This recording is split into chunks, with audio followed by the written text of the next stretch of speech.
नमस्कार, मैं हूं सुनील और मेरे साथ हैं अभय। आपको इस चैनल में स्वागत है।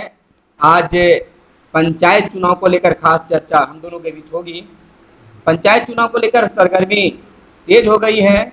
अब गांव-गांव इसकी चर्चा लोगों में देखने के लिए मिल रहा है। हमारी टीम जिस गांव की भ्रमण कर रही है वहां पर आम लोगों में भी चर्चा बनी हुई है पंचायत चुनाव को लेकर। लेकिन मतदाताओं के साथ साथ उम्मीदवारों में भी कई चर्चा है। आखिर इस बार का चुनाव 4 ईवीएम मशीन के साथ कैसे होगा और उस पर भी 2 बैलेट पेपर से चुनाव करना है। तो थोड़ा सा हम जानना चाहेंगे अभय से कि आखिर जो ईवीएम का क्रम होगा, सबसे पहले किस उम्मीदवार का, किस पद के उम्मीदवार का ईवीएम लगेगा, उसके बाद दूसरे नंबर पर किनका होगा और तीसरे नंबर पर किसका होगा और चौथे नंबर पर किसका होगा। अब सुनील, जो बात हो रही थी कि ईवीएम का क्रम क्या होगा, यह बात पुरानी हो गई, क्योंकि हर ईवीएम के लिए अब अलग अलग कंपार्टमेंट बनेगा। अच्छा। कंपार्टमेंट समझ रहे हैं? अलग अलग उसका स्थान घेराबंदी होगा, जो मतदान कर्मियों को जो कूट मिला करते हैं। हाँ। लेकिन फिर भी तो क्रम होगा ना। मैं बता दे रहा हूँ, वही बता रहा हूँ। क्रम उसमें उतना मायने नहीं रहेगा, क्योंकि हर पद के लिए जो कंपार्टमेंट बनेगा उसमें वो तय हो गया है कि हर पद के लिए अलग अलग कलर का रहेगा। अच्छा। तो उसके लिए जो है अभी जो ग्राम पंचायत के जो सदस्य होते हैं उनके लिए कंफर्म अगले वीडियो में डाला हुआ है। गलती भी हो सकती है, लेकिन मतलब एक कलर है, जैसे काला है, काला पे उजला से है। चलिए वो तो हो जाएगा, इस कलर के आधार पर जो अगला वीडियो में आप देख सकते हैं। देख सकते हैं, डाला हुआ है। दूसरे सवाल हम आपको लेकर चलते हैं उस ओर, जो देखिए कि वीडियो उस पर हम लोग का 8 से 10 संख्या में डाला हुआ है। जी कि आखिर पंचायत चुनाव मुखिया पद से लड़ रहे हैं, वार्ड सदस्य से लड़ रहे हैं, सरपंच से लड़ रहे हैं, पंच से लड़ रहे हैं, जिला परिषद से लड़ रहे हैं। तो लोग एक ही सवाल बार बार कर रहे हैं कि आखिर हमें किस किस चीजों की जरूरत होगी, किन दस्तावेजों की जरूरत होगी। तो एक बार फिर से जो है इस वीडियो में हम लोग चर्चा कर लेते हैं कि ताकि जो फोन आ रहे हैं कि सर ये तो बता दीजिए कि कौन सा कागजात हमें लगेगा मुखिया, सरपंच, पंच वगैरह के लिए। तो सबसे पहला है कि आप ये क्लियर कर दीजिए कि क्या इन पदों से लड़ने के लिए आचरण प्रमाण पत्र चाहिए कि नहीं? नहीं, बिल्कुल नहीं चाहिए। आचरण प्रमाण पत्र कुछ नहीं चाहिए। जो एफिडेविट में जो लिखा है पूरी जानकारी लाके नोटरी के सामने एफिडेविट में हस्ताक्षर कर देना है। अच्छा, तो जाति प्रमाण पत्र लगेगा कि नहीं, और लगेगा तो किसको लगेगा? जाति प्रमाण पत्र लगेंगे अगर आप आरक्षित कोटि से चुनाव लड़ेंगे और आरक्षण के सीमा में आप हैं, तो उसके लिए सक्षम पदाधिकारी से आपको जाति प्रमाण पत्र की जरूरत है। लेकिन अपने ऑडियंस को जो व्यूअर्स है उनको एक क्लियर कर देना चाहता हूँ। बार बार एक सवाल आ रहा था कि क्या सर जो ये जाति प्रमाण पत्र है ऑनलाइन बनाएंगे और काम करेगा कि नहीं, ऑफलाइन बनाएंगे तो काम करेगा कि नहीं करेगा। तो मैं क्लियर कर देना चाहता हूँ, आप ऑनलाइन जाति प्रमाण पत्र ऑफलाइन नहीं बनता है, आवेदन होता है ऑनलाइन और ऑफलाइन। आप आवेदन ऑनलाइन कीजिए या ऑफलाइन कीजिए, एक ही जगह से मिलता है, निर्गत होता है। और इसमें आवासीय प्रमाण पत्र की आवश्यकता होगी कि नहीं? नहीं, आवासीय के तो कोई कॉलम नहीं है। अभी तक मैंने पूरे फॉर्म को भी देख लिया, आवासीय का कोई जगह नहीं। लेकिन आप मतदाता सूची में जहां नाम है उस मतदाता सूची में वहां पर का क्रम संख्या वाला वो फोटो कॉपी आपको लगाना प्रमाण देना होगा, यानी कि हम यहाँ का निवासी। हाँ, जैसे आप वार्ड में लड़ रहे थे, हम इस फलाने इस पंचायत में हमारा इस वार्ड में नाम है। संपत्ति का ब्यौरा देने की चर्चा है। जी, संपत्ति का ब्यौरा देना, तो क्या उसके लिए भी कोई फॉर्म वगैरह? जी, संपत्ति का ब्यौरा आपको देना है। उसमें शपथ पत्र में ही बना हुआ है। जैसे अब मेरे पास अभी है नहीं, तो मैं अभी दिखा देता कि कहाँ पर देना है। संपत्ति का ब्यौरा के लिए एक पेज दिया हुआ है, वहां पर उसमें लिखना है कि क्या जमीन है तो कितना है, गहना कितना है, पति पत्नी दोनों का, और उसका मतलब अभी का तत्कालीन मूल्य लिखना है। ये ब्यौरा देना है। अगर आपके पास कितने शेयर हैं, कितने वाहन है आपके पास, उसका ब्यौरा देना है। एक और मुख्य प्रश्न हूँ तो बार बार फोन कर रहे हैं, मैसेज कर रहे हैं एमडी साहब कि सर मेरा वोटर लिस्ट में नाम है और वोटर कार्ड जो मिला है उसमें हमारा 21 वर्ष से ज्यादा उम्र है, लेकिन जो आधार कार्ड बना हुआ है उसमें मेरा उम्र 21 साल से कम है, तो इस स्थिति में हम चुनाव लड़ पाएंगे कि नहीं? देखिए, अगर अभी तक जो भी फॉर्म का फॉर्मेट जो भी देखे होंगे आप वीडियो में, अगर वो देखे होंगे तो वहां पर आधार कार्ड का कहीं जिक्र ही नहीं है। अब पता नहीं आधार कार्ड को लेकिन सर, आधार कार्ड का मतलब होता है कि आपको साक्ष्य के साथ ही, चाहे तो वह एफिडेविट बना कर दिए होंगे उम्र का प्रमाण, या फिर स्कूल का कोई सर्टिफिकेट दिए होंगे।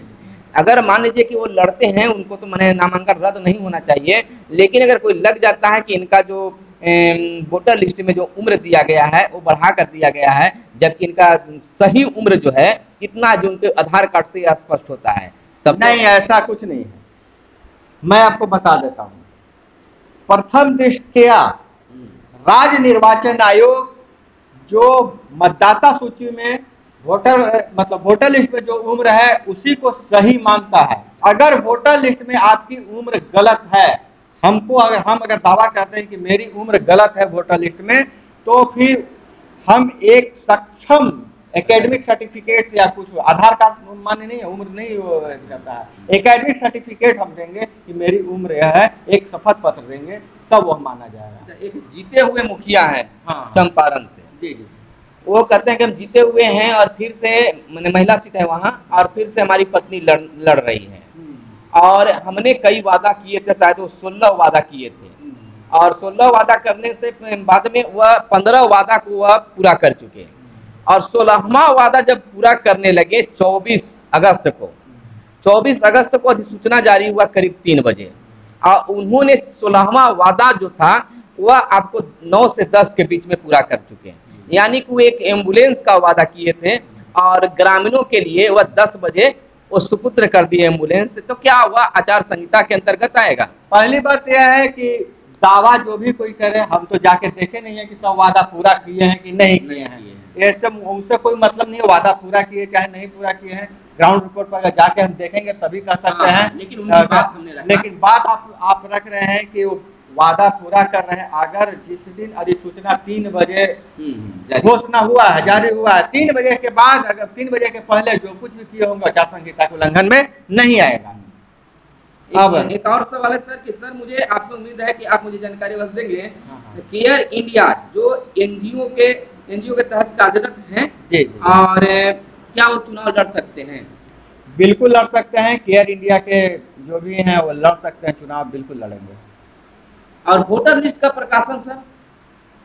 हाँ, यह सवाल मतलब बहुत लोग पूछ रहे हैं कि वोटर लिस्ट का प्रकाशन कब होगा या हो चुका है।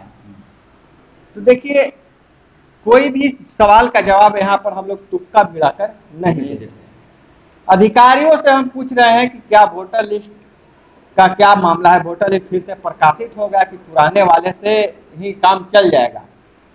तो अभी तक स्पष्ट नहीं हुआ है, लेकिन अनौपचारिक रूप से बता रहे हैं कि जो सर पहले था ना वोटर लिस्ट, उसी को पुनः प्रकाशन मान लिया जाएगा।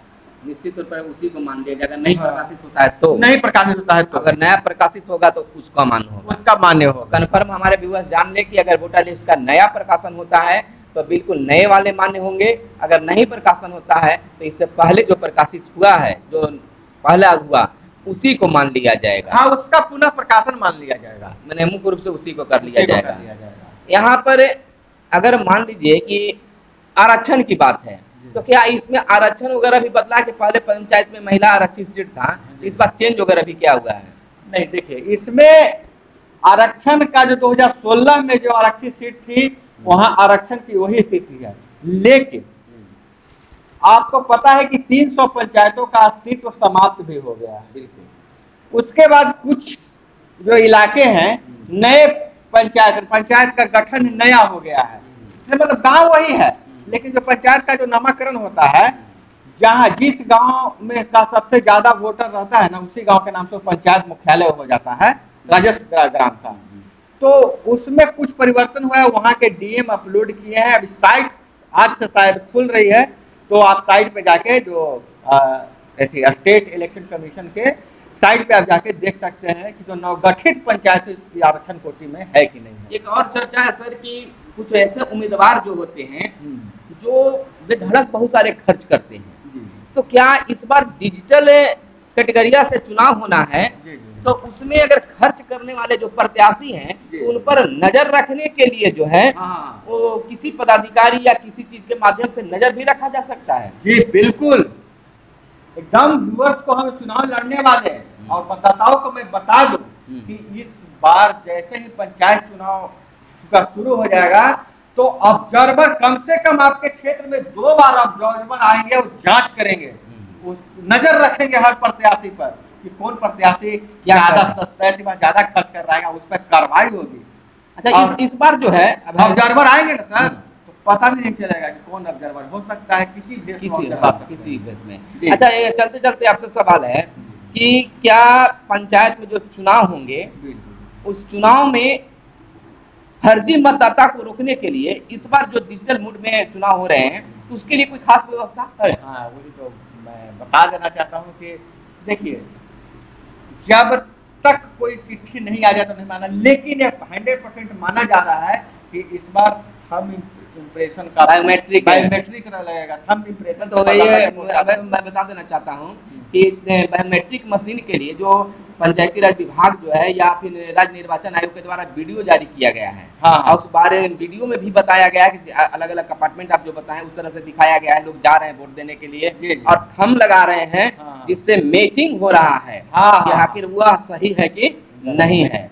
तो इसका मतलब है कि बिल्कुल फर्जी मतदाताओं पर इस समय अंकुश लगेगा इस बार। आप यह जान लीजिए कि जो थंब इम्प्रेशन वाला जो है, ये आप ये नहीं समझिए आधार कार्ड से मैच नहीं कर रहा है। आप अंगूठा लगा के गए, वोट दे दिए, उसके बाद आप कहिए कि दोबारा चल जाए, तो जैसे दोबारा अंगूठा लगाइएगा तो वहीं पर बता देगा। यह चीज है कि एक मतदाता दोबारा मत नहीं दे, ये नहीं कि मतलब सर्वर से आधार कार्ड से नहीं जुड़ा हुआ है। जैसे होता था कि हम कई जगह से नाम जुड़ा लिए हैं, पंचायत में 2-3 जगह से हमारा 2 वार्ड से जुड़ा हुआ है, तो हर वार्ड में जाके दे दें। नहीं, वही तो लग जाएगा, वही लग जाएगा, बता देगा। एक बार आप दे दिए तो आपका वो वोट पड़ गया, पकड़ा गए तो कार्रवाई। देखिए, पकड़ा जाने के बाद आपको हटा दिया जाएगा और क्या होगा, जबरदस्ती बूथ पर लफड़ा कीजिएगा तो जल जाइएगा। हाँ, मैंने आपकी तरफ से अगर उस तरह से होगा कि नहीं हम नहीं दिए हैं तो फिर तो वो डॉक्यूमेंट्स के आधार पर कागजात पर होगा, चैलेंज वोट टेंडर वोट होता है उसको कीजिएगा, लेकिन वो तो मामला ही नहीं रहेगा, तो मामला ही नहीं रहेगा उस तरह से। चलिए, खास जानकारी हमारे अभय के द्वारा दिया गया, यह जानकारी आपको किस हद तक बेहतर लगा या खराब लगा, इस बिल्कुल आप बताएंगे। एक बात तो हम लोग भूल ही गए, हमारे मतदाता जो है ना, जो भी हमारे व्यूवर्स जो है ना, वो हनुमान है। जी बिल्कुल, उनको जब तक उनकी ताकत का एहसास नहीं दिलवाइएगा ना, याद नहीं दिलवाइएगा ना, तो वो मतलब अपनी ताकत को समझते ही नहीं है। तो व्यूवर्स से मेरा गुजारिश है कि आपकी उंगलियों में ताकत है। एक उंगली से आप बटन दबाकर किसी को जिता देते हैं और इसी उंगली से आप चैनल को सब्सक्राइब करके और लाइक बटन दबा के आप अपने चैनल को शिखर तक पहुंचा सकते हैं, अपनी आवाज को बुलंदी दे सकते हैं। आप अपनी समस्या को हम तक पहुंचाते हैं। समस्या का निवारण तभी होगा जब यह वीडियो चुनाव आयोग तक पहुंचे। तो इसको पहुंचाने के लिए आपके घर में जितने भी मोबाइल है, सभी मोबाइल से मगध संवाद और ठोक तंत्र चैनल को आप सब्सक्राइब कर लें। हमारी सदस्यता संख्या बढ़ेगी तो आपकी शक्ति बढ़ेगी, इसलिए सब्सक्राइब जरूर करें और वीडियो पसंद आए तो लाइक जरूर कीजिएगा। लाइक अगर पसंद नहीं आए तो लाइक नहीं कीजिएगा, और पसंद आए तो लाइक मार दीजिएगा। और लाइक पसंद अच्छा लगे तो लाइक मारिएगा, क्योंकि आप जब लाइक मारते हैं तो हमें ऊर्जा मिलता है, लगता है उत्साह मिलता है, यानी हमारा मेहनत का फल मिल जाता है। तो चलिए, इन्हीं शब्दों के साथ हम इस वीडियो को यहीं पर स्टॉप करते हैं, रोकते हैं और फिर मिलते हैं अगले वीडियो में। फिलहाल दीजिए हम दोनों को इजाजत। धन्यवाद। जय हिंद, जय भारत, वंदे मातरम।